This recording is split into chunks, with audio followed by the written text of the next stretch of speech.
La question de que faut-il faire s'est imposée à nous, comme d'ailleurs la rencontre d'hier, c'était comment faut-il le dire. Parce qu'en fait, on attend des lanceurs d'alerte d'être super communicants.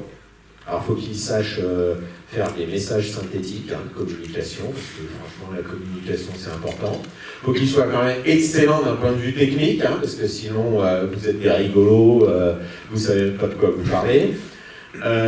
Il faut quand même qu'ils présentent correctement, alors quand même bien habillé, correct, un truc quand même un peu sportif, Thomas lui il grimpe, tout ça. Toi tu grimpes pas trop. C'est avant oui, de la fin. toi tu rames. Et donc voilà, Brigitte, il faut avoir une bonne cause, il faut avoir la belle cause quand même, tout ça. Et comment faut-il faire pour que les alertes soient instruites? Instruites bien sûr par la puissance publique, instruite par le chef d'entreprise, le cas échéant, mais aussi instruite d'une certaine manière par les médias. Et donc vous voyez que cette question est vraiment importante. Et donc je proposerais d'avoir une petite diapo, si Jeanne ou Olivier veut bien nous mettre la diapo, parce que je pense que tout le monde l'a vu, ou presque, et j'ai une question pour Irène.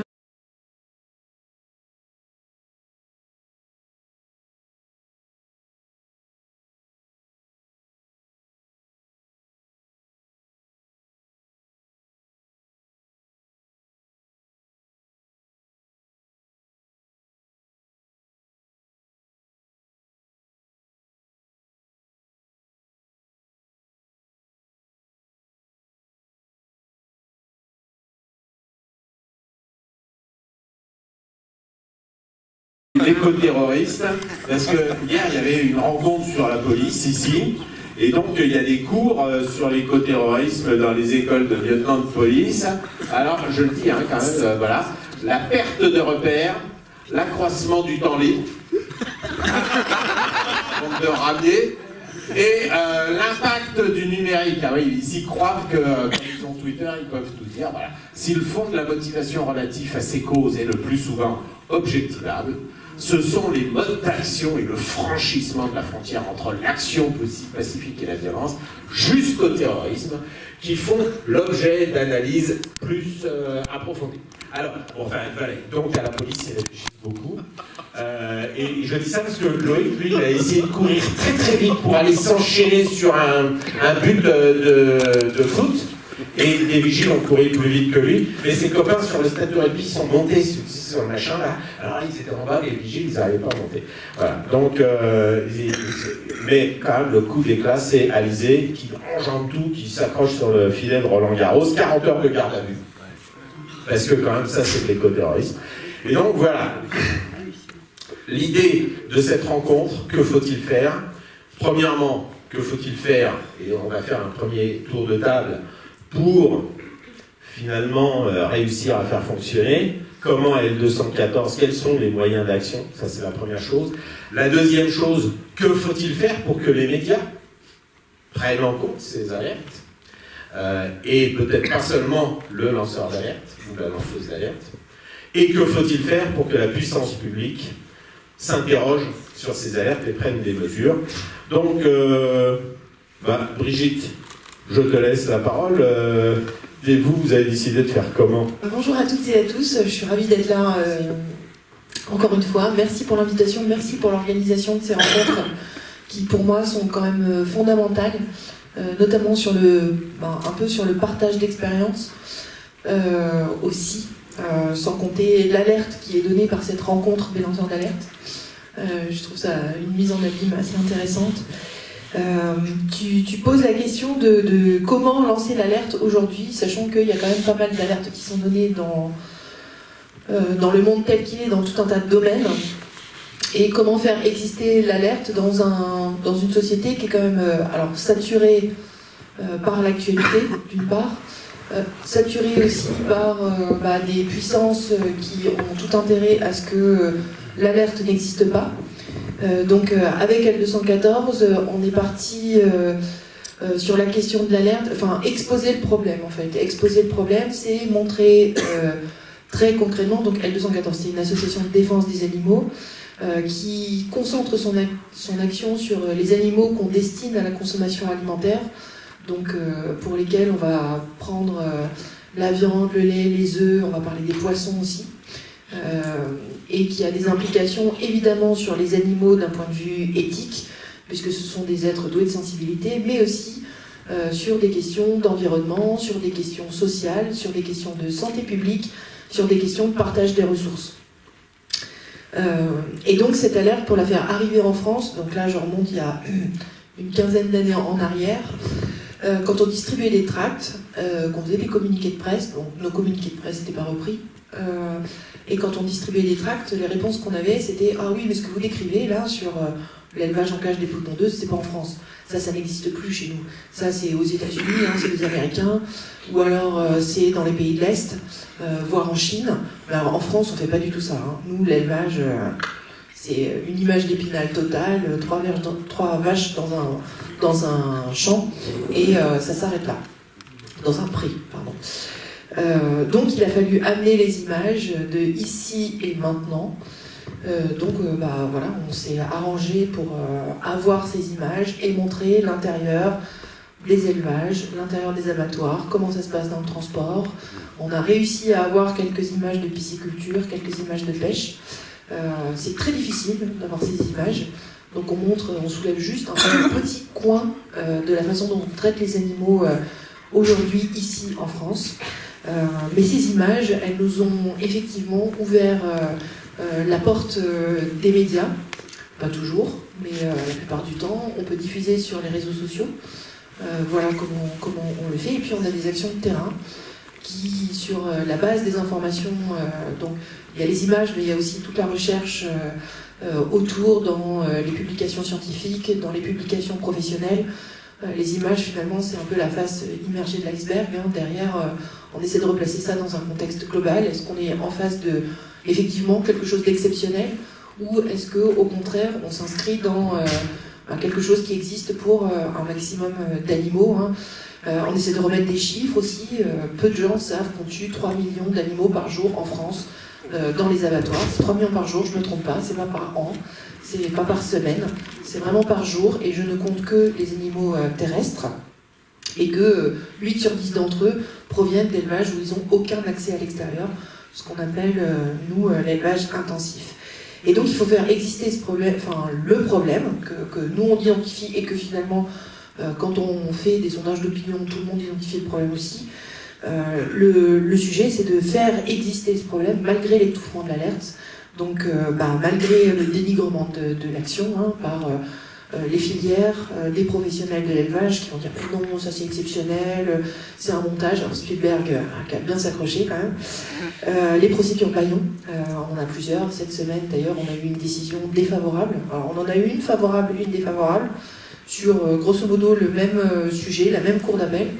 Et on a deux décisions complètement contradictoires, une qui nous demande de retirer les images et l'autre qui dit bah non, continuez. Voilà. La deuxième, c'est suite à la décision de la Cour de cassation. Oui, c'est ça. Ouais. On y reviendra.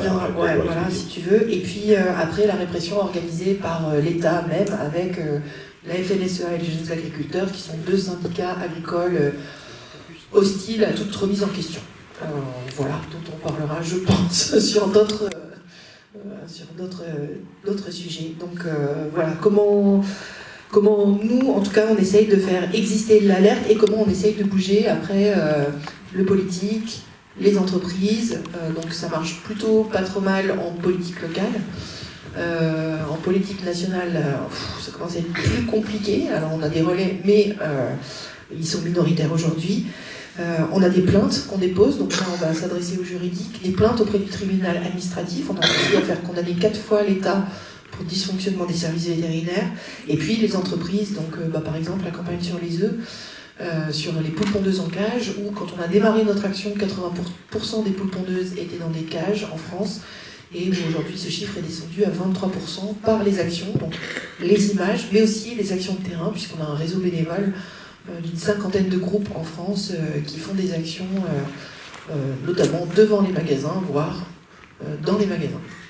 Donc la réponse, en tous les cas, de L214, pour que faut-il faire d'un point de vue de l'action, ça a été de montrer ces vidéos, de les diffuser, de créer finalement des chocs de ce point de vue-là, ce qui a ouvert un petit peu les canaux d'information, on peut le dire comme ça.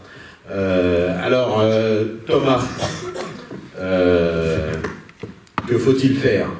Alors, ça fait longtemps que le GNSA existe, se bagarre pour les arbres, et jusqu'où faut-il aller? Que faut-il faire? Voilà, toi. Bonjour à toutes et à tous. Donc déjà, merci de me donner la parole, merci de m'avoir invité. Je le dis et je le redis, mais c'est une chance considérable de pouvoir avoir un micro et de pouvoir s'exprimer aujourd'hui, je pense. Voilà, merci aux lanceurs d'alerte, ça c'est pas mal là-haut. Merci Jean-Baptiste, qui lui aussi, depuis le début, suit les rencontres des lanceurs d'alerte. On est partout, c'est la convergence.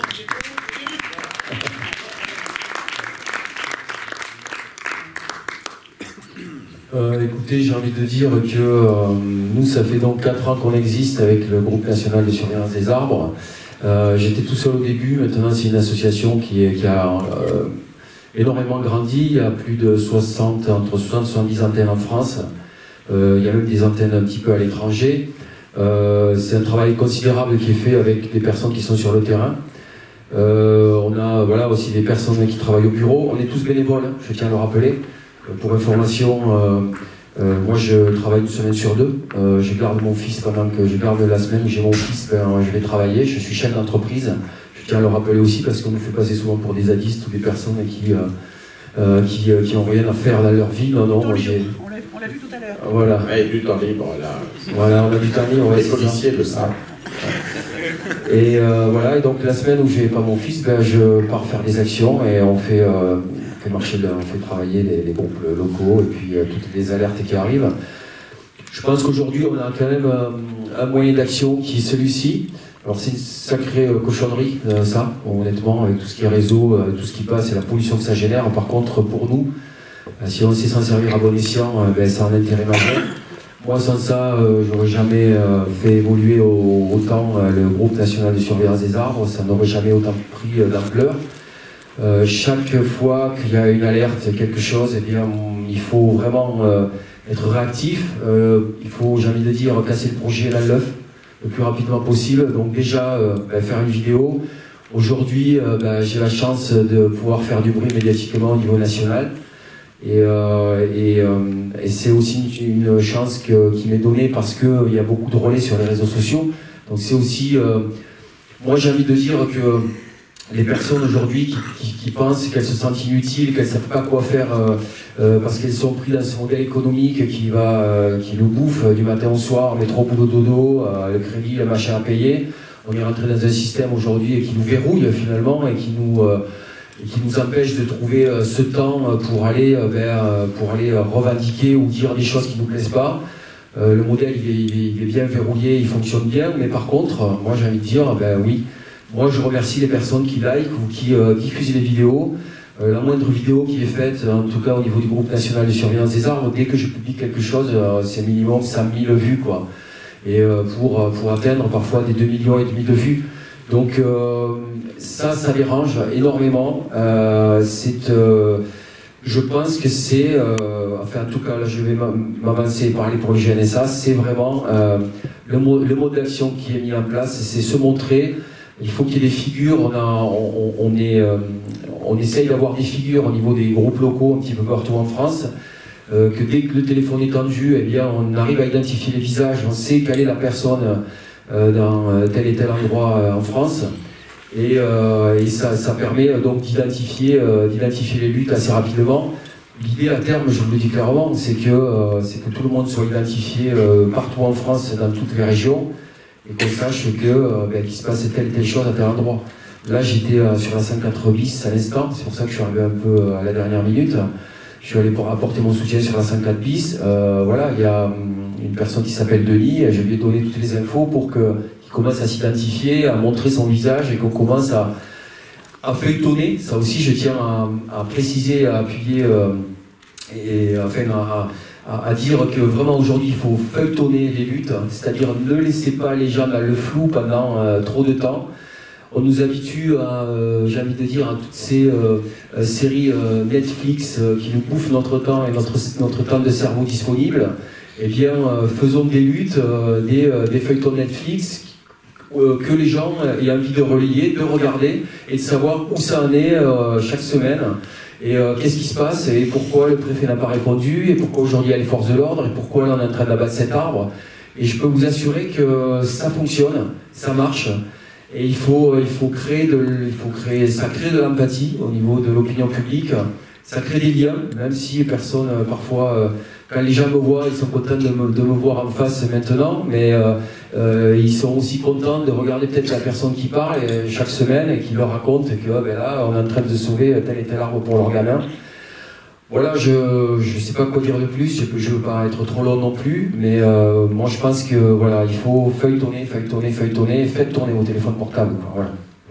Donc un outil de communication, mais est-ce que tu as fait 39 ou 40 jours de grève de la faim, 40 jours de grève de la faim, est-ce qu'il y a eu un basculement dans la prise de conscience, dans la notoriété liée à ça?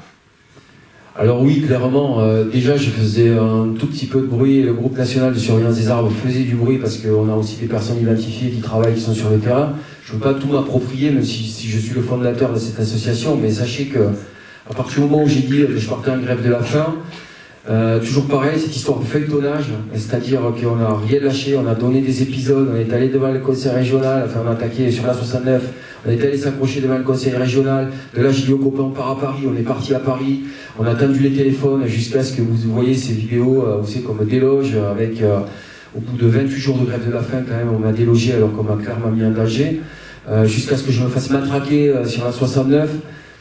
Aujourd'hui, oui, je peux vous assurer que la porte médiatique elle est grandement ouverte. Dès que je tends mon téléphone, tous les médias s'en emparent.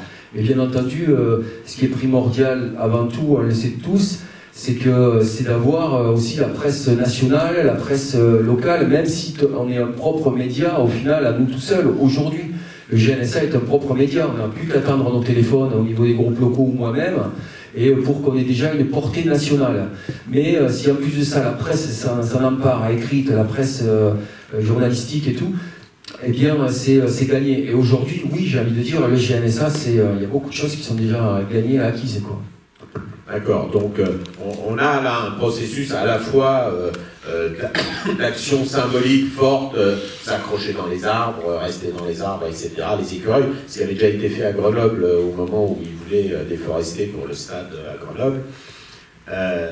Mais la martyrisation, la victimisation a été quelque chose d'important dans ce basculement médiatique en tous les cas, et donc d'une certaine manière, j'essaye de résumer, on va voir avec ton expérience, Irène, cette héroïsation, cette personnalisation est nécessaire à la médiatisation.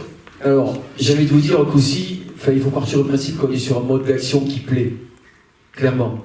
On parle des arbres, on a très peu de détracteurs au final. On peut en avoir... Au niveau de L214, vous pouvez en avoir parce que les gens, il y en a qui aiment encore manger de la viande, des machins qui aiment, on s'en fout, les trucs, machins comment s'élever. Nous, en fait, on n'a pas forcément de détracteurs parce qu'on aime plus ou moins, au final, tous les arbres. Je reçois rarement de messages haineux sur les réseaux sociaux. On est sur un mode d'action qui est assez fascinant, quelque part, parce que beaucoup de monde, quand j'interroge les gens, beaucoup de monde a le vertige. On travaille en hauteur, c'est beau, la lutte, elle est belle, il y a un côté Spider-Man. On travaille avec des professionnels, tous les gens maintenant, tous les grimpeurs qu'on appelle aujourd'hui les écureuils qui rejoignent le mouvement sont des professionnels. C'est-à-dire c'est des gars dans les arbres pour aller les sortir, il faut s'accrocher les gars, quoi. Et je peux vous assurer que les forces de l'ordre aujourd'hui sont les boules. Et là je tiens, aujourd'hui je le dis aussi, j'ai 3 copains qui sont dans les arbres sur la 69, ça fait déjà plus de 2 jours qu'ils sont assiégés, pas de nourriture, pas d'eau. Tous les quarts d'heure la nuit sont réveillés par des gros halogènes, par des grosses lampes, par les forces de l'ordre, en leur demandant, en leur posant des questions et tout pour les empêcher de dormir. Donc là on est en train de faire du barouf et du bruit. Pour vous assurer que je vais descendre lundi, ça va pas le faire. quitte à finir en garde à vue, je l'ai dit clairement. Mais il va falloir qu'on arrête, on n'est pas chez Poutine non plus, quoi. D'accord? Donc s'ils n'arrivent pas à les sortir, mes copains, ils se débrouillent. C'est leur problème à eux. En tout cas, ils n'ont pas à faire ces procédés. En tout cas, là, pour l'heure, je peux vous assurer, chaque fois qu'on grimpe, on retarde les chantiers à mort et ça les gonfle, quoi. Et c'est normal, quoi.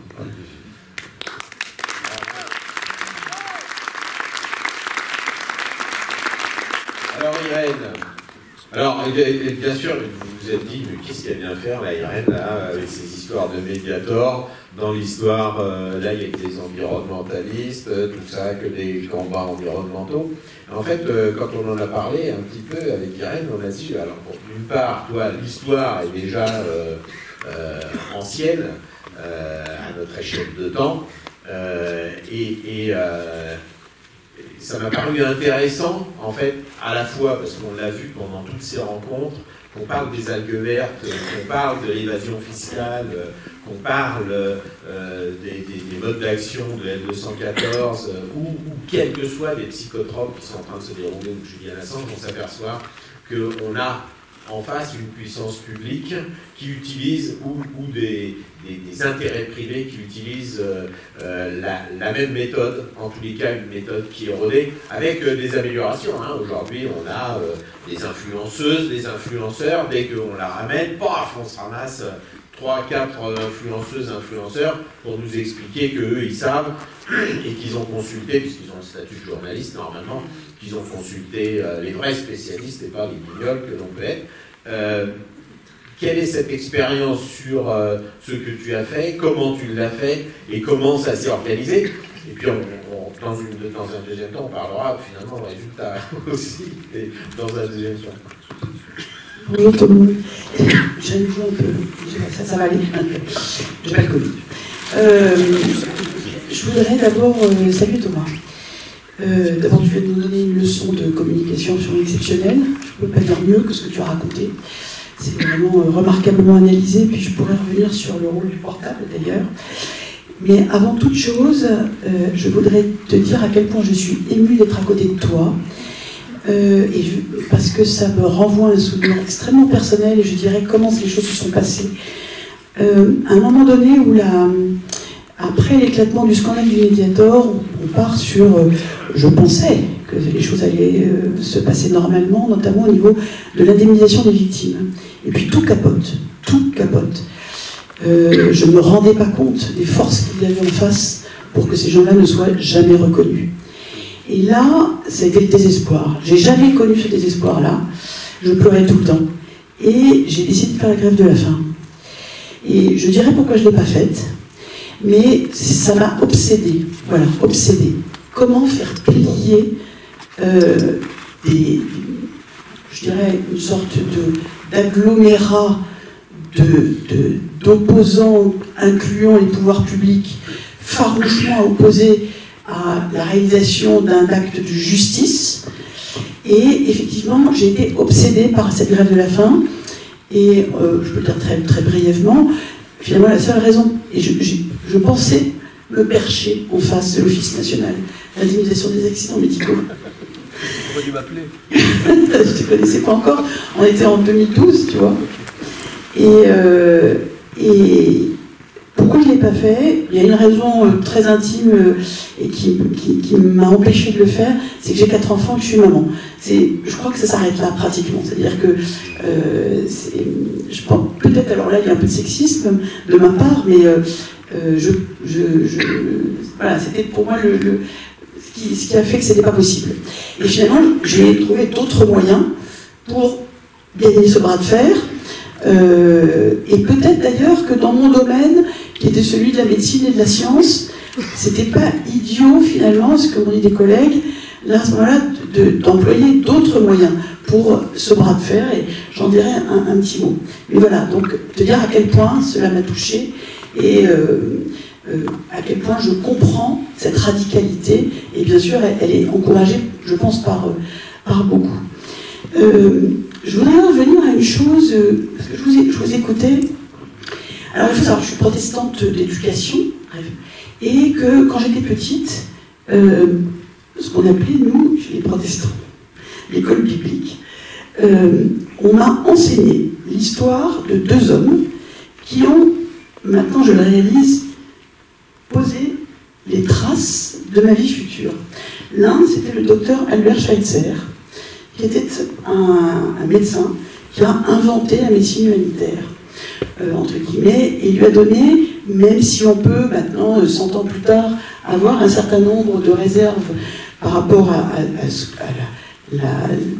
qu'était l'époque et les idées de l'époque, mais une volonté de prendre en charge du care, y compris au sein de populations martyrisées, comme étaient d'ailleurs les Africains dont il s'est occupé et qui étaient colonisés, ce contre quoi il s'est largement élevé. Et c'est ce qui a déterminé ma vocation médicale, très clairement, et mon engagement plus tard dans la médecine humanitaire. Et le deuxième homme dont on m'a beaucoup parlé, c'est Martin Luther King. Les droits civiques, la lutte, la non-violence et la radicalité. C'est ça Martin Luther King. Et quand je vous écoute, vous, toi, c'est la lutte radicale, les droits civiques des animaux, les droits civiques des arbres, de la nature, etc. Donc je mets vraiment en lien, et Martin Luther King, c'est pas doudou, hein. Voilà. Et pourtant c'est non-violent, entre guillemets, mais qu'est-ce que c'est que la non-violence? Et on voit bien ce que tu nous approchais tout à l'heure, là, Daniel, l'écoterrorisme, c'est vraiment aujourd'hui elle est extraordinaire cette plaque que tu as envoyée, c'est vraiment le summum du dénigrement absolu de la lutte pour les droits civiques en général, et c'est absolument abominable. Et on doit reconnaître qu'on est tiraillé sans arrêt. Moi j'ai été très marquée par le livre Sortir les fusils. J'ai cherché son nom, il n'y a pas assez de réseau. Sarah, c'est une normalienne qui a écrit un livre absolument remarquable en analysant le procès France Télécom. Et en fait, elle disait, mais finalement, on ne parle pas le même langage, et elle résumait ça en disant, il faut sortir les fusils. Moi, j'ai été obsédée par le recours à la violence aussi. C'est-à-dire qu'on est tiraillé, c'est tellement insupportable. Et on doit trouver cette voie, je crois à laquelle nous sommes conviés pour discuter, qui est celle d'assumer la radicalité de nos engagements et en même temps une façon de vivre ça ensemble en société, civilement, parce que la guerre, ça ne marche pas. On peut le dire aujourd'hui. Voilà. Donc, voilà, tout ça, ça m'a beaucoup, en fait, remué de vous entendre l'un et l'autre. Alors, je reviens juste, comment se faire entendre? Il y a quelque chose qui m'a sauvée. Donc, l'alerte du Mediator, qui est une affaire toujours pas terminée, puisque, juste pour rappel, d'abord, des victimes du Mediator continuent tous les jours à en souffrir et à en mourir. Et ça va durer encore des années et des années. J'ai tous les jours des messages de victimes qui souffrent et qui vont mourir. Et la deuxième chose, c'est que c'est long. Le chemin de la radicalité il est long, parce que ça n'en finit pas. Et donc, un procès en appel s'est tenu là, au début de l'année 2023, qui a duré encore 5 mois, la Cour d'appel de Paris. Et nous attendons le délibéré contre la firme Servier, qui sera rendu l'arrêt de la Cour d'appel le 20 décembre prochain. Et là encore, je me dis, on se voit, nous on s'est rencontrés, toi, voilà, ça fait, les années passent, et on s'engage dans le long terme, parce que même si cette idée de justice nous paraît, de justice sociale, de justice civique, nous paraît une évidence, en réalité, elle est constamment et violemment combattue. Il n'y a pas un moment donné où les barrières tombent. Jamais. Même, et voilà, pour ces droits essentiels. Donc ça n'est jamais terminé, et ce qui se met en œuvre est quand même absolument effrayant. Alors pourquoi j'ai été sauvée par le portable? Donc l'affaire du Mediator, elle commence pour moi depuis très longtemps, mais vraiment en 2007, lorsque je rencontre une victime une dame très malade, et dont je suspecte qu'elle est peut-être victime d'un médicament. Et donc je fais mon enquête toute seule, etc., bref. Et en 2009, fin 2009, j'obtiens le retrait du Mediator, et je découvre que tout va être totalement enterré, que l'agence le fait en catimini, et qu'on n'en parlera jamais. Alors je sais qu'il y a des milliers de victimes, qu'il y a un délit derrière, etc., etc. Et il se trouve qu'à à Noël, mon anniversaire, je ne sais plus, je crois que c'est Noël 2009, mon mari m'offre un iPhone. Je me dis, mais qu'est-ce que c'est que ce truc? Et en même temps, comme vous le savez, c'est un smartphone très intuitif, etc. Bon. On est en 2009, et en 2010, j'écris un livre que je publie, qui est instantanément censuré. Donc le combat commence pour faire connaître cette histoire et passer le buzz de la communication, arriver enfin à se faire entendre, c'est-à-dire de façon médiatique, puis par les politiques, puis par ceux qui... Et je commence effectivement à prendre attache avec mon éditeur, avec une attachée de presse, avec la presse, enfin, commence ce travail très important de nouer des liens avec la presse, etc.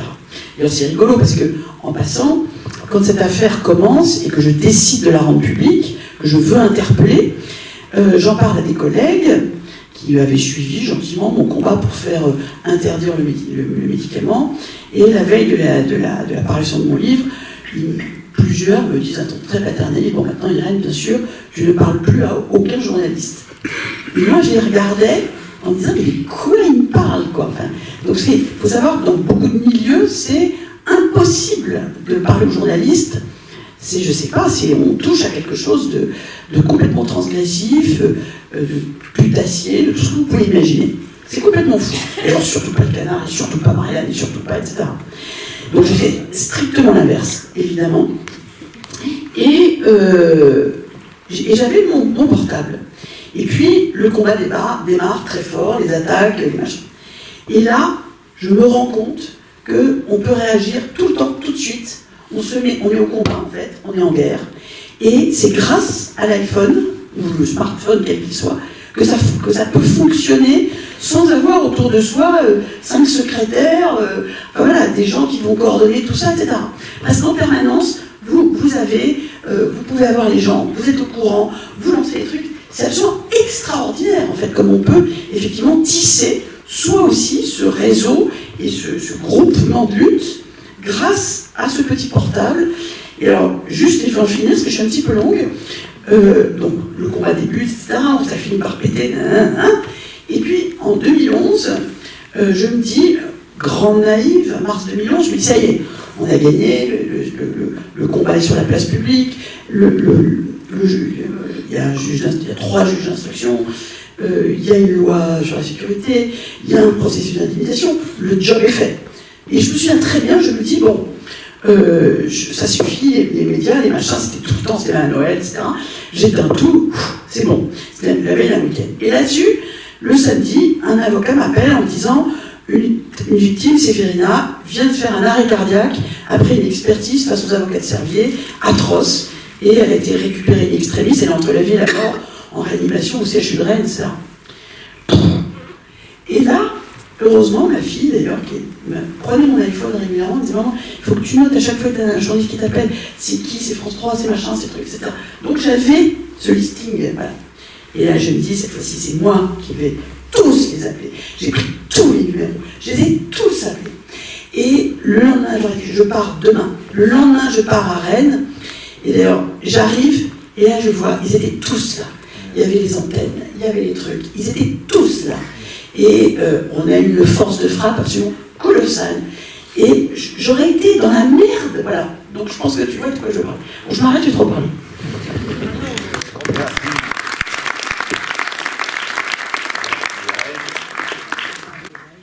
Alors, après les arbres, on va aller un petit peu naviguer.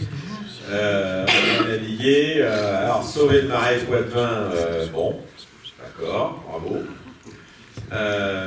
Et alors maintenant, on nous dit que c'est pas très bon pour la planète de faire des grandes piscines, des très très très grandes piscines. Ça s'évapore, tout ça. Et toi, Julien, donc, tu te retrouves finalement à devoir faire. Et quel est ce parcours et comment on en arrive finalement à des rassemblements pour dire ben non, il ne faut pas faire ces bassines. Quelle est cette articulation à la fois entre la technique d'une certaine manière, parce que vous avez expliqué pourquoi c'est bassines, parce que c'était pas intuitif, et d'ailleurs il y avait une étude qui avait été mise en avant en disant bah non, vaut mieux pomper les nappes phréatiques l'hiver, comme ça on a moins d'impact sur l'assèchement des nappes phréatiques, etc. Et en fait vous avez montré qu'il y avait des difficultés là-dessus, mais comment on passe de ce dossier un peu technique, un peu travaillé sur les données, à finalement un dossier qui devient un dossier de rassemblement, de mouvement, et comment ça s'est passé? Enfin, après, tu sais comme Georges Marchais, hein, tu réponds à la question que tu as envie. Allez, on va faire comme Georges. Non, déjà, je voulais peut-être commencer par dire que j'étais vraiment enchanté de vous rencontrer. Thomas, de te retrouver là, et voilà, on s'est fait une bien belle accolade, camarade poteau, et on se reverra, Irène, vraiment enchanté. Daniel, bravo pour tout ça, et va falloir lâcher ce truc, ce rendez-vous, mais bon, on en reparlera. Et puis je crois qu'avec L214, on a beaucoup à se dire et à construire ensemble. Je dis vite fait qu'on avait rebondi sur des actions que vous avez menées en Deux-Sèvres. Vous aviez dénoncé les conditions immondes d'élevage de poulets en batterie. Il se trouve qu'on a rattaqué juste derrière, vous aviez donné l'alarme. C'était la première entreprise des Deux-Sèvres qui avait construit une bassine privée. Et donc on avait pu démontrer que derrière la barbarie faite aux animaux, il y avait aussi la barbarie faite à l'eau, que c'était les mêmes logiques accaparatrices et destructrices qui étaient à l'œuvre. Et donc se renvoyer la balle et profiter des alertes lancées pour les rebondir et dire c'est aussi des angles qu'il faut être capable de... Et voilà, et je voulais rendre un hommage vibrant, avoir une pensée vibrante à Marc Lémé, ce camarade, ce journaliste qui se bat pour l'eau depuis des années et des années, et puis qui serait bienvenu aujourd'hui, et puis qui ne peut pas, son état de santé ne le permet pas, il a traversé un truc un peu dur, mais il est sur pied, il pense à nous fort. Marc Lémé qui est déjà venu aussi. Exactement. Et qui, moi, à titre personnel, est un de mes grands inspirateurs. Si vous les intéressez aux questions d'eau, voilà un journaliste qui décrypte, qui étudie là, un blog qui s'appelle Les eaux glacées du calcul égoïste, et vraiment un site de référence. Voilà un petit peu.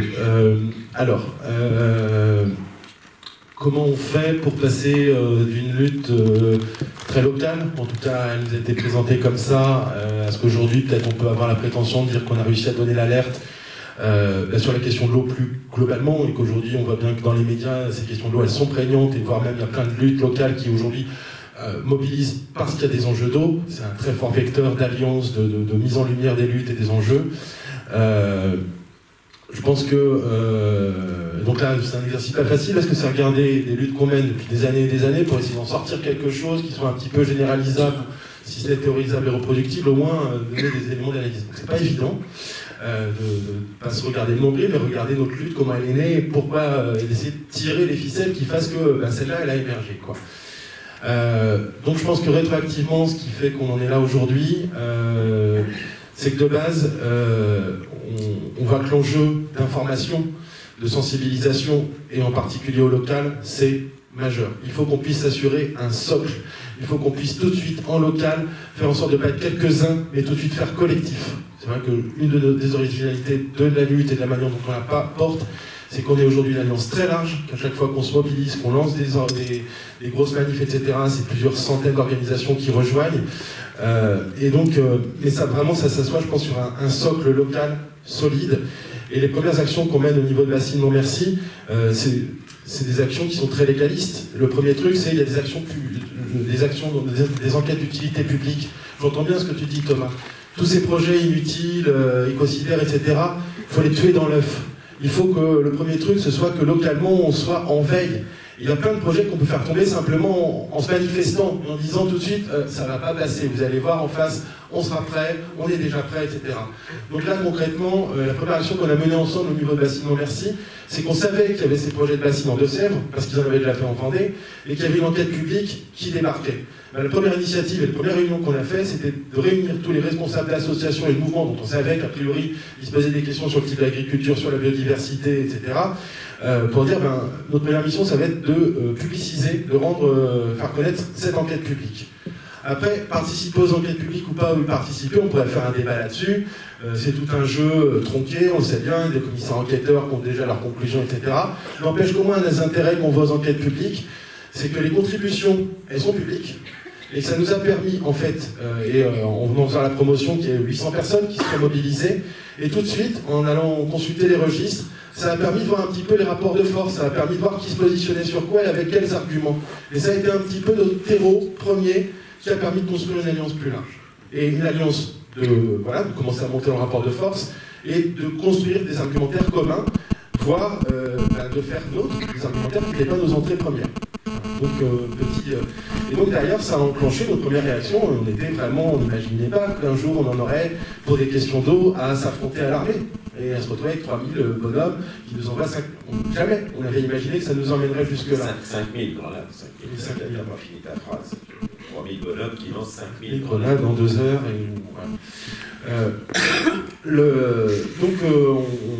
L'angle premier, il est purement légaliste et tout de suite diverse quand même. C'est-à-dire que, peut-être dans la typologie ou la manière de... Face au rouleau compresseur et aux volontés politiques qui en face, en fait, il faut avoir l'humilité de savoir, de dire, on ne sait pas quel est le moyen d'action qui va finalement faire tomber l'édifice. Il y a des entrées et des manières de lutter, il y en a plein. C'est les entrées juridiques, c'est les mobilisations, c'est la pédagogie, c'est les documentaires, etc. Mais qu'est-ce qui, au bout du compte, va faire ployer l'oppresseur, va faire ployer l'accapareur? Ayons l'humilité de dire qu'on ne le sait pas. Et c'est peut-être fort de ce constat-là qu'aujourd'hui on est dans une alliance où en effet il y a des manières de lutter qui sont très très différentes entre des associations de protection de la nature qui vont continuer à porter le plainte au niveau des tribunaux administratifs, etc. Et puis les camarades Black Bloc qui viennent s'opposer aux flics, il y a un fossé culturel. Mais en fait, il y a peut-être un fossé culturel initial, mais on est en train de franchir ces fossés, et en fait de se rendre compte que c'est bien en mettant bout à bout toutes les formes de lutte qu'on peut éventuellement avoir l'espoir de contraindre et d'empêcher. Voilà. Et c'est un peu notre terreau et qui fait que aujourd'hui, en effet, on est capable de coaliser des syndicats qui viennent avec leur propre culture, leurs propres outils, leur manière de faire, des camarades totaux qui vont avoir d'autres modalités d'action, et des gens qui sont encore dans ces entrées très légalistes. Et c'est peut-être l'alliance de tout ça qui fait qu'aujourd'hui, on n'a pas encore perdu. Ce qui fait qu'aujourd'hui, en effet, et, je pense que dans les grandes considérations, il faut résister de toute façon. Il faut à un moment engager les corps. Je vais revenir sur qu'est-ce qui fait en fait ces tensions. Ce qu'on est capable aujourd'hui de mettre en évidence, c'est que le droit il tient encore à peu près. En tout cas, le droit administratif il tient. Si on reprend ce qui s'est passé avec le Conseil d'État, les soulèvements de la terre, il y a encore des institutions comme ça qui tiennent. Et c'est ce qui fait que, par exemple, sur le projet des bassines, ce qui nous fait être aussi déterminés, c'est qu'on sait qu'à la fin, quand tous les recours sont allés au bout, on aura gagné. Et on aura raison. Mais qu'en attendant, les pelleteuses, elles sont là. Et qu'on a beau mettre toutes les alertes, on a beau avoir tous les référés, etc., il y a toujours un préfet qui, à un moment, va débloquer la machine face aux freins légalistes. Là, par exemple, on a réussi à faire arrêter le projet de prière. C'est une des 16 bassines des Deux-Sèvres, parce qu'on a fait un référé suspension qui révèle le conflit d'intérêts. Ben, en fait, le préfet est en train de dire non, mais c'est juste une procédure, ils vont refaire une délibération et la maire va se retirer de la décision et les pelleteuses vont attaquer dans 2 semaines. Quoi. Et donc, finalement, ce qui nous donne la détermination de tenir, et de tenir comme tu le fais dans les arbres, comme tu le fais en t'engageant physiquement, en mettant ton corps en jeu, c'est qu'il faut qu'on en soit là pour arrêter et stopper de manière à ce que le droit soit dit. Et alors, sur les problématiques d'eau, c'est encore plus criant parce que les antécédents, il y en a. C'est-à-dire des projets, exemple de Caussade, le lac de Caussade dans le Tarn-et-Garonne, je crois que je confonds toujours Tarn-et-Garonne, où il y a un projet qui s'avère illégal et qui est construit, et où là par contre, les CRS, ils ne sont pas là pour démanteler, hein, ils ne sont pas là pour empêcher les travaux de se faire. Et on se retrouve avec un ouvrage qui est illégal et qui néanmoins est exploité. Donc en fait, on n'a pas le choix. que de tout mettre en œuvre dans les diversités de moyens. Et vraiment, j'insiste, je pense que la pédagogie, c'est le truc numéro 1. Et en plus, parce que la pédagogie, elle s'adresse d'abord aux citoyennes et citoyens, du coup elle s'adresse aux élus, et elle s'adresse aux journalistes. Moi je vois bien un des trucs fondamentaux, et puis je t'ai vu bosser, je t'ai vu le temps que tu passais, il y a l'urgence, il y a aussi tout ce qu'on construit avec les journalistes sur le long terme. Il y a tout ce qui ne fait pas l'objet d'un reportage en immédiateté. Ces heures qu'on va passer pour dire, attends, là en fait c'est la collaboration, on aide, on accompagne les journalistes dans leurs enquêtes. Va voir là, toi tu as du temps pour investiguer, et donc moi la bataille médiatique c'est un autre pan essentiel. Et justement, là aussi, je vous entendais tout à l'heure, oui, nos bidules, là, ils sont importants aujourd'hui, ils sont incontournables. Mais ils doivent pas être l'alpha et l'oméga, il faut aussi qu'on puisse en affranchir. De la même manière, il y a un truc, je pense que vous avez déjà...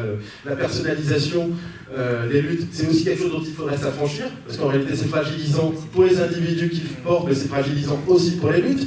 Et on sait bien qu'on est quand même, les uns comme les autres, enfermés dans un truc. C'est une espèce de jeu de dupe avec les médias. On pourrait parler aussi de l'importance de la violence et l'orchestration ou l'instrumentalisation de la violence, les mouches qui sont attirées par... Et tiens, la grosse question, ça va être comment la prochaine manif? Et on sait bien quelle est la... Donc comment on a ça en connaissance, qu'on les met dans le gros bidule, mais pas simplement pour... J'ai adoré, voilà, quand ta fille te donne ce conseil de tout noter les contacts et qu'à un moment tu retournes le truc, et tu fais c'est moi qui prends la main, c'est moi qui vais convoquer la presse, et puis je vais répondre aux sollicitations. Et... Donc, bon, je sais pas, c'est un peu brouillon tout ça, vous trirez, et puis... voilà.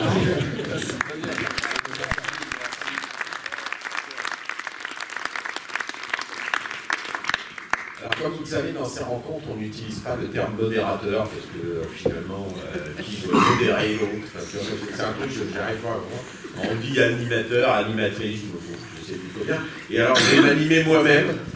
En fait, voilà. Donc, je vais me poser une question à moi-même, parce que ça fait plus de 10 ans que je me bagarre contre un projet du Lyon-Turin. Je me suis bagarré, oui, je continue sur les pesticides, etc. Et donc je vais vous en parler parce que finalement on est quand même assez bien servi par soi-même de temps en temps. Alors pour une fois qu'on a des gens en face de nous et je voudrais un peu donner cette expérience, mais en faisant peut-être un petit préambule quand même. Le Lyon-Turin c'est bien parce que c'est du train. Et c'est toujours bien parce que c'est du train, et c'est du train donc c'est bien. Et donc, non mais quand même vous êtes pour les canons sur la route, Alors je vais vous la faire très très court parce que grâce au soulèvement de la Terre avec qui nous avons organisé une manifestation dans un lieu qui n'était pas interdit, ils avaient bloqué toute la vallée. Alors, en fait en moyenne, quand vous parlez du Lyon-Turin, il y a la police. Alors là l'autre jour, il y a pas longtemps, 2 semaines, on est allé, on a dit à des gens, tiens venez voir le désastre, ils n'ont pas encore commencé à creuser, mais venez voir déjà le désastre. Alors on fait 2 quarts.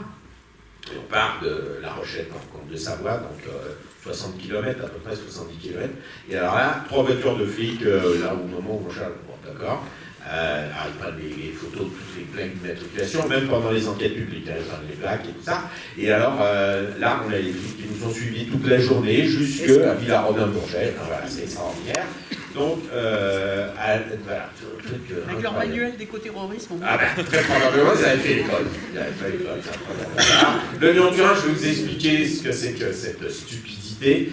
En vous rappelant, vous irez voir sur son compte, puisque Emmanuelle Ducrot, l'influenceuse, avait mis après notre rencontre une photo d'un train à vapeur en disant voilà ce que c'est que le tunnel existant, avec le tunnel, le train à vapeur. En fait, c'est le truc d'exposition, elle ne savait pas, donc elle a pris le truc du lobby qui lui avait filé le machin, elle tweetait ça, elle dit ah oui, non, je me suis trompé de photo, mais enfin, quand même, c'est. Voilà. Alors je le dis, les infrastructures qui sont vieilles, pour ceux qui prennent la ligne numéro 1 du métro, c'est vieux aussi, ça date de 1900, et pourtant, ça fait comme la ligne 14, qui est la plus récente, il y a un métro toutes les 85 secondes, cet argument est une stupidité totale, et ceux qui le prononcent doivent savoir qu'ils sont des imbéciles. Deuxièmement, en 1998, les ponts et chaussées, vous voyez le genre, donc ingénieurs, des hauts fonctionnaires vont à Modane et disent tiens, il passe 100 trains de marchandises par jour entre la France et l'Italie et 28 trains de voyageurs par jour entre la France et l'Italie, deux sens confondus. Donc vous voyez, 64 par sens. Alors ils disent là, il faudrait améliorer le truc. Alors pendant 20 ans, ils disent on va améliorer. Donc ils claquent 1 milliard d'euros. Ils disent c'est cher, mais bravo. Si c'est pour améliorer, bravo. Sur la ligne existante, parce que bien sûr il existe une ligne entre la France et l'Italie, donc sur cette ligne existante, 100 trains de marchandises par jour, et puis 28 trains de voyageurs, et donc pendant 20 ans ils dépensent de l'argent, 1 milliard d'euros, ils font des discours, ah là là il faut sortir les marchandises de la route parce que ça pollue, hein, les vallées, tout ça, tout ça. Et donc 20 ans après qu'on a applaudi, le résultat, après 1 milliard d'euros, c'est 27 trains par jour, voyageurs et marchandises confondues. Donc il y a 10 trains de voyageurs, il y a 10 TGV, 5 par sens, et donc il reste 17 trains de marchandises contre les 100 qu'il y avait avant d'avoir dépensé 1 milliard. Alors nous on est minimalistes, on ne leur dit pas faites mieux qu'avant d'avoir dépensé 1 milliard. On leur dit si vous pouvez faire au moins ce que vous faisiez avant d'avoir dépensé 1 milliard. Un truc simple, vous voyez. Alors là, ils disent oui, mais il y a des problèmes de sécurité. Alors, ils disent donnez-nous le nom du crétin qui a dépensé 1 milliard pour s'apercevoir 15 jours après qu'il y a des problèmes de sécurité. C'est ennuyant. Et alors là, il n'y a pas de nom. Alors en fait, donc, bien sûr, il n'y a pas de problème de sécurité, vous vous en doutez, et bien évidemment, on peut faire rouler des trains. Donc on leur dit faites au moins ça, surtout que l'Union européenne, la Commission européenne, la Direction générale des mobilités de l'Union européenne nous dit entre Lyon et Turin, entre Paris et Turin, Paris-Milan, tout ça, la route est toujours 30% plus chère que le train. Je ne viens pas de me tromper. La route est 30% plus chère que le train parce qu'un aller-retour dans les tunnels du Mont-Blanc et du Fréjus, ça coûte 600 € pour un camion. Donc la route est 30% plus chère.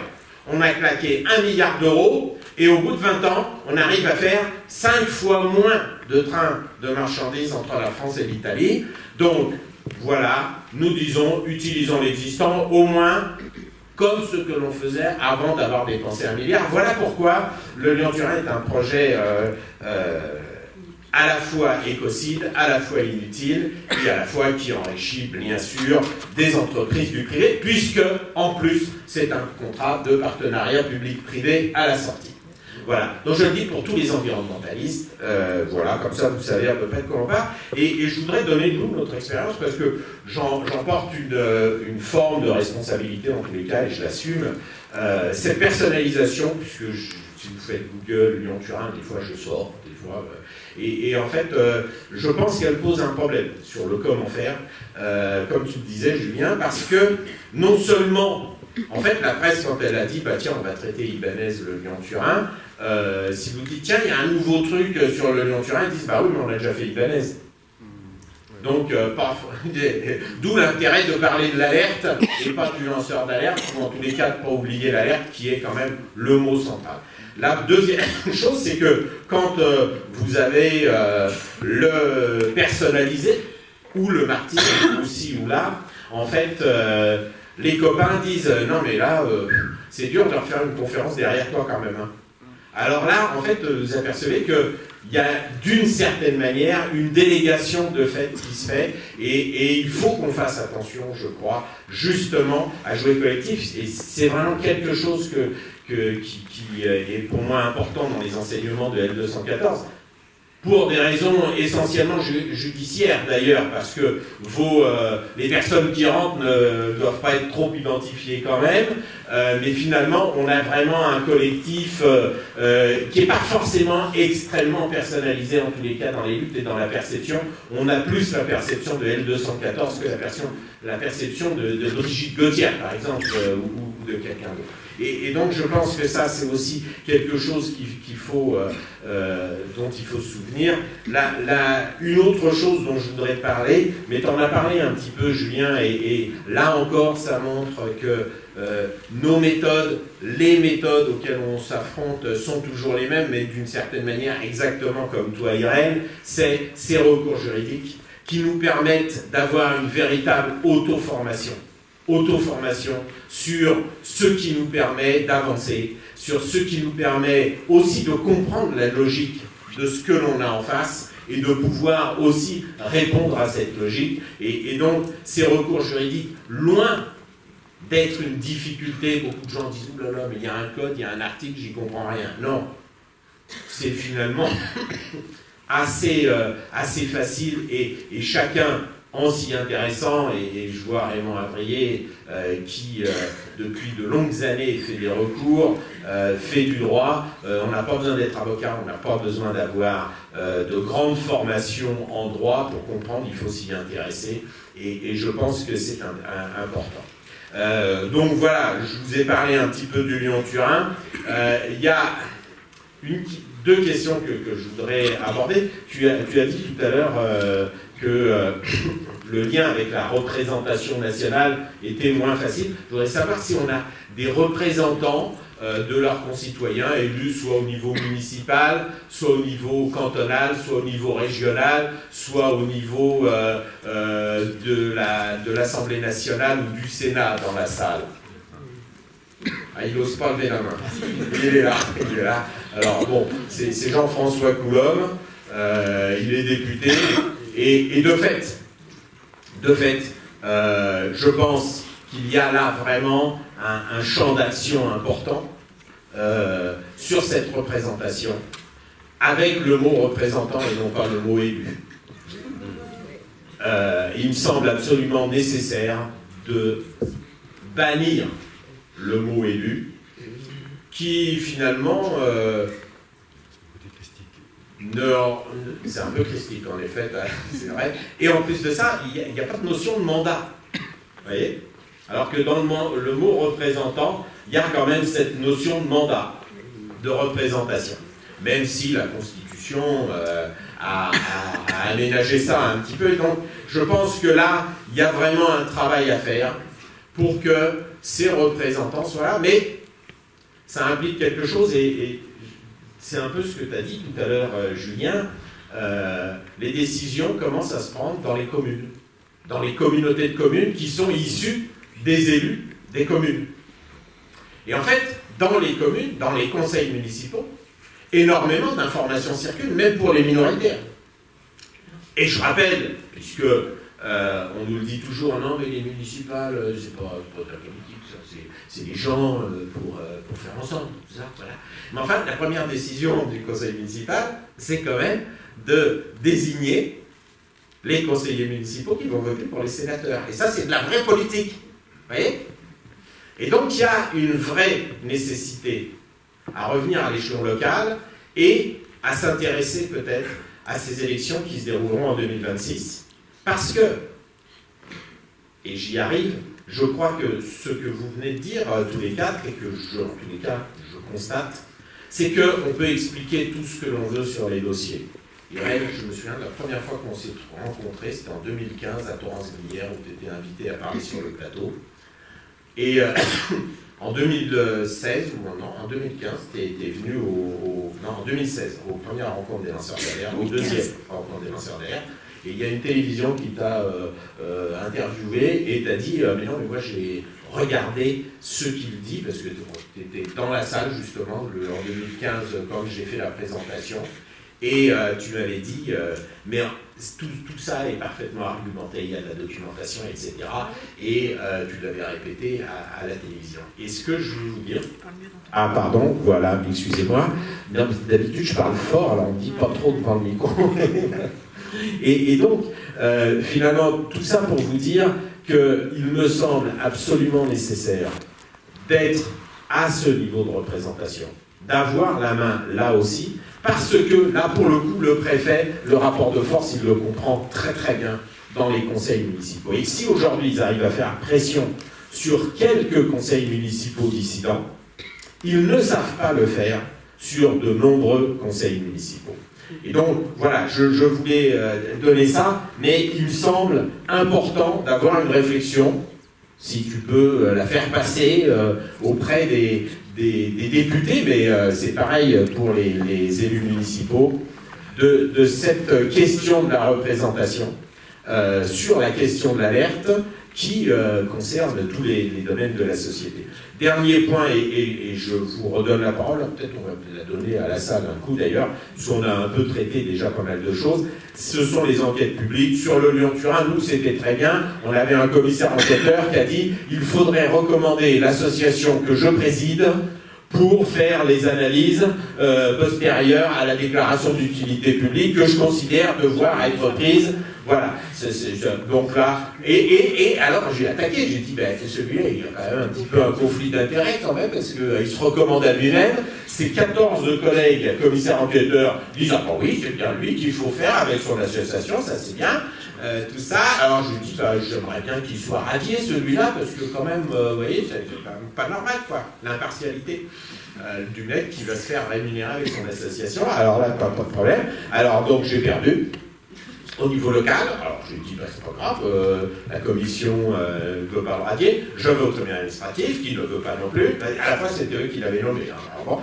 Et alors je vais à la cour d'appel, qui dit non mais il n'y a rien à voir, et je vais jusqu'au Conseil d'État, alors là l'avocat au Conseil d'État, 3000 balles, il me dit, vous ne devriez pas y aller, vous allez perdre. Je dis, je veux la décision du Conseil d'État qui dit que un commissaire enquêteur qui est intéressé à l'affaire pour laquelle il a été désigné commissaire enquêteur sans le déclarer et sans se déporter, peut rester commissaire enquêteur, peut signer un avis favorable au dossier d'enquête publique du Lyon-Turin. Voilà à peu près l'état de ce dossier. Et donc, j'invite, quand il y a une commission d'enquête, je sais, c'est pas bien, hein, mais non seulement à mettre des observations, mais à regarder qui sont les commissaires enquêteurs et à les googliser, parce qu'il y en a quelques-uns qui oublient un petit peu la règle. Voilà. Alors, je vous propose que vous puissiez peut-être intervenir. On a prévu une session un peu longue de 2 heures, donc on a quand même le temps d'échanger. Il nous en reste encore 50 minutes. Donc voilà. Est-ce qu'il y a une question? Alors, oui. J'avais une question aussi. Ah bah, bon, alors vas-y. Et après, on va faire aussi une fille et un gars, si ça embête pas, là, les filles, parce que j'en ai marre de me faire engueuler parce qu'il y a des gars qui parlent. Alors, très court, on parle beaucoup de tribunal administratif, et je voulais attirer votre attention, parce que Irène est en tribunal pénal, en fait, avec Servier. Il y a beaucoup de responsabilités pénales, parce que souvent, le droit environnemental, ce qui régit, effectivement, il y a des clauses administratives pour l'attribution des marchés, des localités, etc. Mais il y a aussi du pénal là-dessus. Quand Julien parlait de décisions qui sont illégales, de chantiers qui démarrent illégalement, ça serait bien d'attaquer tous ces gens en pénal. Parce que ça les fait quand même un peu flipper. Il y en a quand même qui ont fini en tôle, et j'aimerais bien voir plus souvent en tôle de ces gens-là. C'est ça que je voulais la question que je voulais poser. Enfin, qu'est-ce que vous en pensez? Irène. Le pénal, oui, mais c'est infiniment long. Et donc, le temps ne joue pas en faveur du pénal. Et puis, franchement, la tôle, c'est très compliqué de mettre des criminels en col blanc en tôle. Donc, c'était indispensable dans les faits. Enfin, c'était absolument évident qu'il fallait un volet pénal dans l'affaire du Mediator.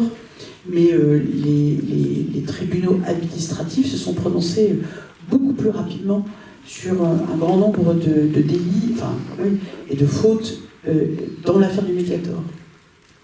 Donc pénal, oui, parce que c'est une sorte de justice, mais comptez pas dessus pour que ça avance. Brigitte. Nous, de notre côté, du coup, on porte plainte, donc on confie au parquet le soin d'instruire des affaires, et au début, toutes nos plaintes étaient classées sans suite. Et puis au fur et à mesure, à force d'obstination, les images, je pense, elles sensibilisent aussi les magistrats. Et du coup, on a des condamnations aujourd'hui d'abattoirs, de responsables d'abattoirs, qui sont de plus en plus importantes. La première qu'on a eue, je crois, c'était l'abattoir de Mauléon-Lichard, où il y avait aussi tromperie, le délit de tromperie, et ça a été la grosse part en fait de la condamnation. Et aujourd'hui, on commence vraiment à avoir aussi sur les mauvais traitements sur les animaux ou sur cruauté, sévices graves, des jugements qui arrivent. Mais en parallèle, par exemple pour le cas des abattoirs, vous avez d'une part effectivement au pénal sur les actes qui ont été commis sur les animaux qui relèvent du droit pénal, d'être en correctionnel et tout ça. Et de l'autre côté, vous avez les services de l'État qui font pas leur boulot, puisque les services de l'État sont présents en permanence dans les abattoirs. Et là, vous pouvez aller du côté de l'administratif. Et là où on a eu aussi un croisement entre les deux, c'est sur l'abattoir de Houdan, où on a eu un agent des services vétérinaires qui a été condamné pour mauvais traitement sur les animaux. Alors là, la boucle était bouclée. Donc voilà, c'est quelque chose effectivement qu'on peut envisager, mais j'imagine que ça dépend des cas. L'administratif, juste pour raconter aussi l'élevage des 1000 vaches, où il y avait une forte mobilisation avec tout un tas d'organisations très différentes les unes des autres, avec des objectifs qui n'étaient pas forcément les mêmes dans l'absolu, dans la vie, mais sur cet élevage des 1000 vaches, il y avait quelque chose de très cohérent, et on n'a pas réussi à empêcher la construction. Par contre, quand la décision du tribunal administratif est arrivée, du coup, il n'était plus viable financièrement et l'élevage a fermé. Voilà, comme quoi, oui, il faut pas lâcher, mais le temps administratif est très long. C'est long aussi le temps administratif. Rappelle-nous, la décision, c'était quoi? J'ai oublié. Pour l'élevage des 1000 vaches, c'était sur le permis d'exploiter. Il n'avait que l'autorisation d'exploiter 500 vaches, alors que eux, leur modèle économique reposait sur 1000. Et du coup, quand le tribunal administratif a dit non, vous n'avez pas le droit d'aller à 1000, pour eux, du coup, c'était un échec, quoi. En fait, c'est qu'ils avaient déjà dépassé les 500. Ils avaient déjà dépassé les 500. Donc le tribunal administratif a dit, on est désolé, pour l'instant, vous n'avez qu'une autorisation à 500, donc revenez à 500, parce qu'ils avaient en fait triché sur l'autorisation pour la ferme des 1000 vaches. Alors je ne dis pas qu'il ne faut pas aller au pénal, bien sûr, puisque c'est l'essentiel. Mais c'est pas évident. Mais il faut jouer bien sûr sur tous les tableaux, évidemment.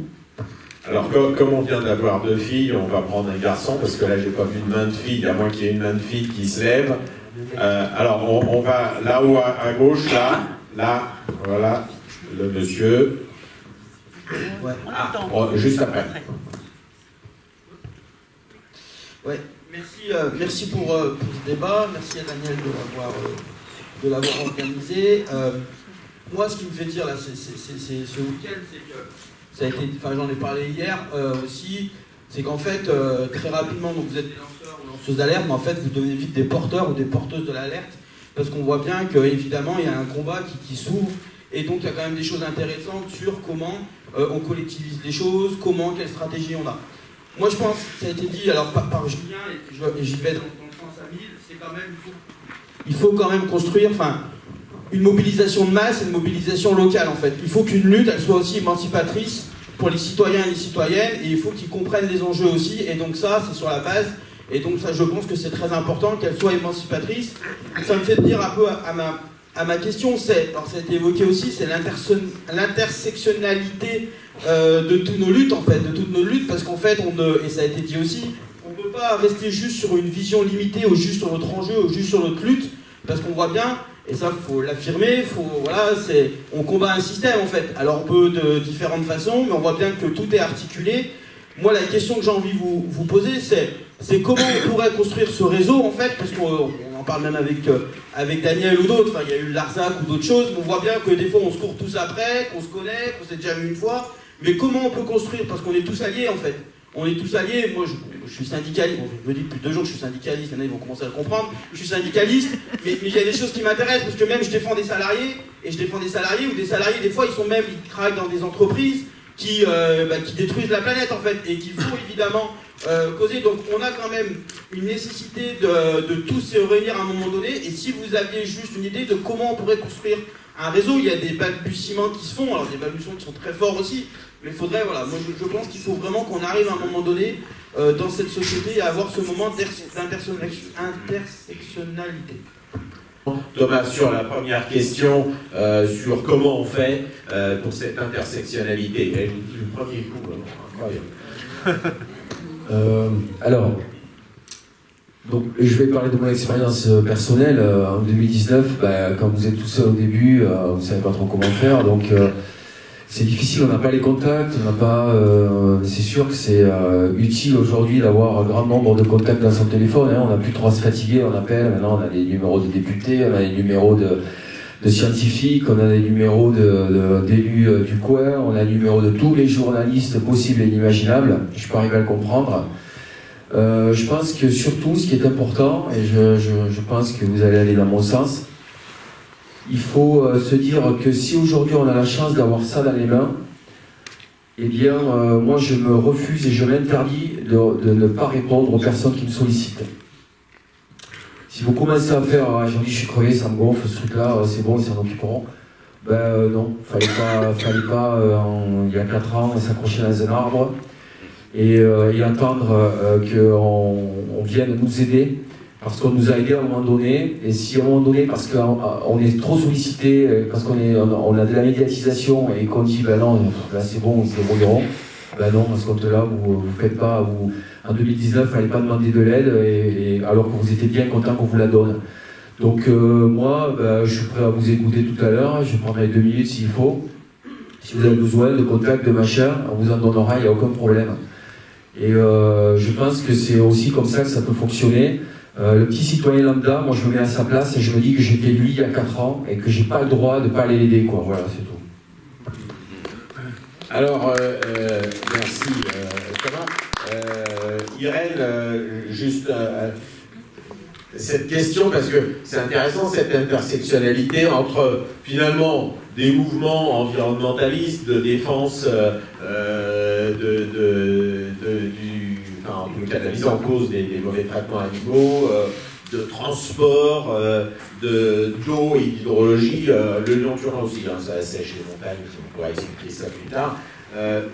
Comment tu vois, toi, cette idée d'intersectionnalité, même si moi j'ai le sentiment qu'on s'est intersectionné depuis quelques années en réfléchissant. Voilà, on est typiquement dans la démonstration de cette intersectionnalité malgré tout. Et c'est pas seulement par amitié pour Daniel que je viens tous les ans sans manquer une seule de ces réunions depuis 2015. C'est que on échange et on va pas bien sûr s'engager sur chacune des luttes parce que on n'y arrivera pas, mais ces échanges sont extraordinairement forts, enrichissants sur la réflexion de la façon de construire et porter l'alerte, parce que je suis parfaitement d'accord avec ce que dit monsieur et avec ce que tu dis. En fait, on est lanceur d'alerte et ensuite on est porteur d'alerte, et ça, il faut bien le savoir, parce qu'on ne peut pas dire bon, maintenant j'ai lancé mon alerte, les merdes de ziziches, ça ne marche pas. Et surtout, le couvercle se referme très vite. Ensuite, il y a tout un curseur à mettre entre ce qu'on arrive à bon, chacun gère, voilà, essaye, mais lâcher, non, on lâche rien. C'est quelque chose qui a un sens extrêmement fort et qui rejoint l'idée de porteur d'alerte. Ouais. Julien. On voit bien que fin du monde, fin du mois, il faut qu'on se retrouve, c'est clair et net. Ta question, c'est comment on se met en branle, quoi, et comment. Donc là, je regarde la petite fenêtre Bassine, non merci, quand le collectif naît. En fait, il se trouve que quand tu es sur un territoire, tu as des interactions individuelles, tu as des amitiés, tu as des réseaux de personne à personne. Donc quand on crée BNM, il y a 7 ans, le premier réflexe, c'est BNM, Bassine, non merci, ouais. C'est d'aller faire le tour des popotes et des popotesses pour dire, et d'inviter. Et clairement, la CGT, c'est une des premières organes qui lève la main et qui nous dit bon, on n'a pas encore bien compris le dossier, on a besoin de se former, vous venez nous expliquer et tout, mais déjà de base, la photocopieuse elle est là, et puis si vous avez besoin d'une salle, c'est là. Ça c'est déjà super réconfortant, le fait que tout de suite on a eu du répondant dans les partis et dans les syndicats, de dire bon, on va venir voir, on veut bien discuter, on va questionner les valeurs et tout, mais déjà de base, nos outils, ils sont, et ça je trouve ça super chouette. Notamment dans les sphères écolo, jeunes, etc., on n'a pas cette considération-là, ce rapport aux politiques. Et donc, ce premier aspect, il est là, quoi. Déjà, c'est qu'on fasse les efforts les uns les autres d'aller au-devant et de faire tomber un petit peu les idées préconçues qu'on peut avoir. Parce que par exemple, peut-être que le réflexe, il n'est pas naturel d'aller voir la CGT sur des questions environnementales, en tout cas il y a 5 ans. Aujourd'hui, pour nous, c'est tout à fait naturel. C'est l'évidence. Donc dépasser aussi un petit peu les a priori, se dire que les alliances, ça peut peut-être même aller au-delà de ce qu'on pourrait imaginer. Puis peut-être même que c'est ce qu'il faut faire. Parce que peut-être que toutes nos luttes, naturellement, on va avoir les partis de gauche, et peut-être qu'on gagne le jour où il y a des centristes qui font « Ah ouais, mais en fait, les bascules, elles s'opèrent là. » Donc peut-être ça nous oblige à dire « Ben ouais, allons voir, allons sur le terrain d'adversaire, allons gagner la bataille de l'opinion. » Moi j'adore quand on a un article dans le Figaro qui reprend nos arguments. Et bien là, bingo, quoi, on a gagné, et ça sème le trouble en leur sein. Waouh, super. Après, je pense qu'un des trucs qui peut être un vrai frein à construire des alliances interorgas, c'est qu'en fait, c'est quand on met 6 mois à faire des réunions et des réunions et des réunions pour bien vérifier qu'on avait les mêmes valeurs et se rendre compte que non, on savait déjà qu'on n'était pas liés. La question, c'est comment on se retrouve dans le faire, comment on se retrouve dans l'action. Et en fait, la réalité, c'est que on se rencontre, on se connaît et on se fait confiance dans l'action. Et ça, ensuite, ça permet de déclencher. Et qu'évidemment, après, comme on constitue une espèce de bande de potes et de potesses, et qu'on a vécu des trucs ensemble, on n'a plus aucune difficulté à dire tiens, en fait, j'ai cette manif-là, alors c'est pas tout à fait le cœur de ton. Ah ouais, mais on va venir quand même, vous êtes venu la dernière fois. Et voilà, donc c'est. Je sais pas si ça répond, mais ouais, il y a en tout cas quelque chose qui bouillonne là. Et je vois bien que les soulèvements, qui avaient peut-être un peu ce logiciel d'une certaine défiance vis-à-vis du politique, etc., reconsidèrent les choses. Aujourd'hui, on voit bien la place du groupe LFI et ELV dans la bataille auprès du Conseil d'État. Quand nous, on est convoqués devant la commission d'enquête parlementaire, en fait, on construit. Moi, j'ai jamais été à une commission d'enquête parlementaire, je ne sais pas ce que c'est, quoi. Enfin, on se retrouve avec des députés. Lever la main et dire oui, c'est ça. Et donc, on a des députés qui, finalement, viennent participer à nos visios de préparation et jouent les avocats du diable, jouent le député RN qui va poser la question cuirassière. Voilà. Donc, ouais, je trouve que c'est des articulations qui doivent être porteuses d'espoir. On est en train de se redécouvrir, de dépasser un petit peu nos propres chapelles. Et j'ai envie de dire, il y a urgence. Tu parles de cette démarche communaliste et de l'enjeu 2026, mais j'ai envie de dire 2027. Hein, parce que là, toutes les urgences, là, tout ce qui nous habite aujourd'hui, ça vaut quoi par rapport à un gouvernement RN? Ça vaut quoi? Est-ce que l'urgence des urgences, et est-ce que tout ce qu'on est en train de construire depuis des années, c'est pas le terrain propice sur lequel on doit tout de suite s'appuyer pour s'attaquer à cette urgence-là qui va de... la planète, c'est quoi? C'est 10, 20, 30 ans? Et là, c'est 3 ans, en fait, qu'on a. Alors, j'ai pas oublié... Il y a un terme qui me vient quand je t'entends, c'est « nous sommes transfuges ». Nous devenons transfuges. Alors, on n'a pas oublié votre question, mais il y a d'abord une petite intervention sur ce sujet-là aussi. Ça me semble majeur, la question qui a été posée, donc je pense qu'il faut... Alors, moi je vais aller dans le sens de tout ce qui a été dit, et évidemment dans le faire. C'est là où on peut se retrouver. Nous, on a la difficulté de notre positionnement qui est plutôt radical par rapport à la question animale, qui est abolitionniste, c'est-à-dire qui dit à horizon, enfin dès que possible, finalement, il faudrait arrêter de considérer les animaux comme des ressources à notre disposition. Et on se retrouve souvent en difficulté, parce que quand on montre les images d'abattoirs, les personnes, alors nous on veut remettre en question un système, pas les personnes. Quand on montre les images d'élevage, pareil, c'est pas les personnes qu'on veut viser, c'est vraiment le système. Sauf que en face, ça peut être pris plutôt personnellement.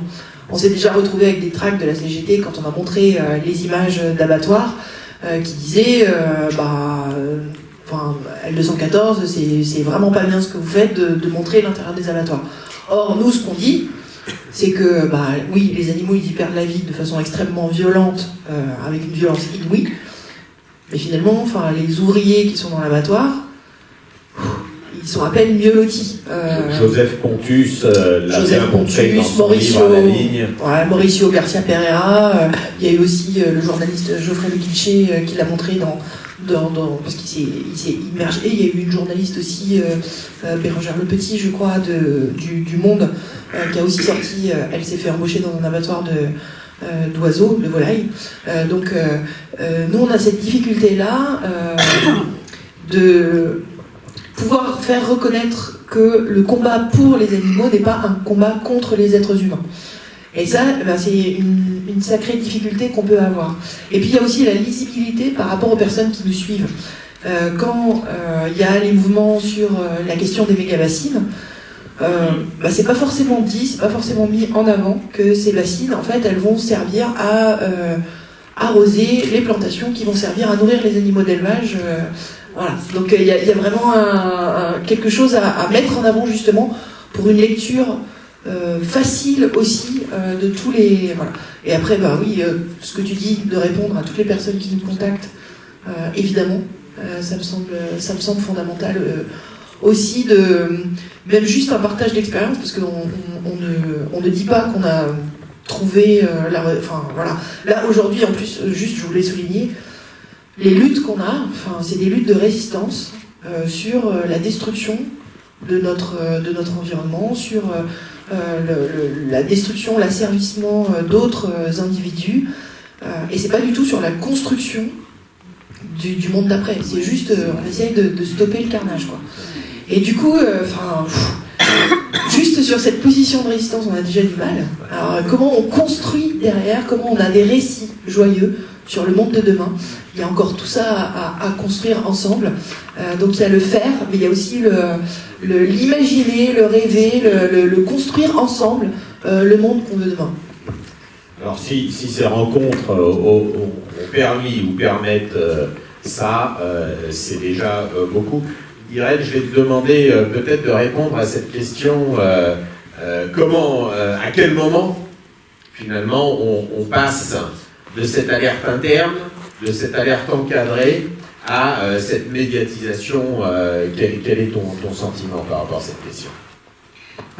Voilà, enfin, je l'ai un petit peu dit déjà, en fin 2009, donc le médiateur est retiré après une alerte interne au niveau de l'agence, bon, avec beaucoup de dysfonctionnements, on finit par y arriver, et je m'aperçois effectivement que personne ne sera informé, ce qui pose deux problèmes majeurs, la prise en compte des victimes, innombrables, le fait qu'elles soient informées, tout simplement, et qu'elles puissent se saisir de leurs droits, et le fait qu'on a affaire à une entreprise criminelle, récidiviste, et donc rien ne va l'arrêter à commercialiser de nouveaux poisons. Et donc, en fait, moi j'ai une position un peu bizarre, parce que je suis médecin, et donc je ne peux pas saisir l'article 40, je suis liée par en fait, je ne peux pas aller voir un procureur et dire voilà des dossiers de victimes, parce que je suis liée au secret médical, c'est impossible. L'article 40, peut-être pour préciser, pour ceux qui ne le connaissent pas, c'est que tout agent public a l'obligation d'informer le procureur de la République lorsqu'il a connaissance personnellement de délits ou de crimes. Donc il est obligé d'informer le procureur, sauf que toi, tu as le secret médical qui t'interdit justement... Et d'ailleurs, on a un statut particulier de ce point de vue-là, le praticien hospitalier. Donc je dis, et je ne veux pas, donc c'est pas les victimes elles-mêmes qui portent plainte, mais en fait il se trouve que j'ai déjà vu des victimes porter plainte sur le premier poison de cerveau qui s'appelle l'isoméride, et ça s'est très très mal passé, donc je ne veux pas les prendre comme bouclier humain, et donc je me demande effectivement comment faire.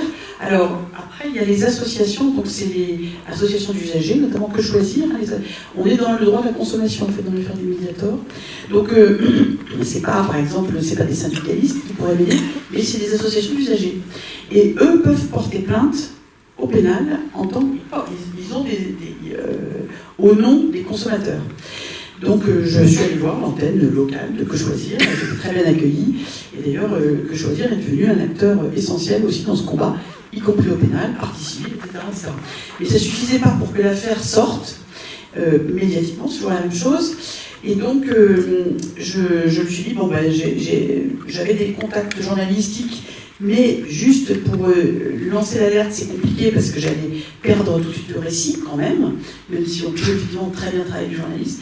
Et donc ça a été la publication d'un livre qui a été immédiatement censuré en justice, hein, quand même, qui s'appelait Mediator combien de morts. Donc voilà, il n'y avait pas à l'époque, je pense que le médiateur, enfin, il n'y avait aucune loi par rapport au lancement de l'alerte.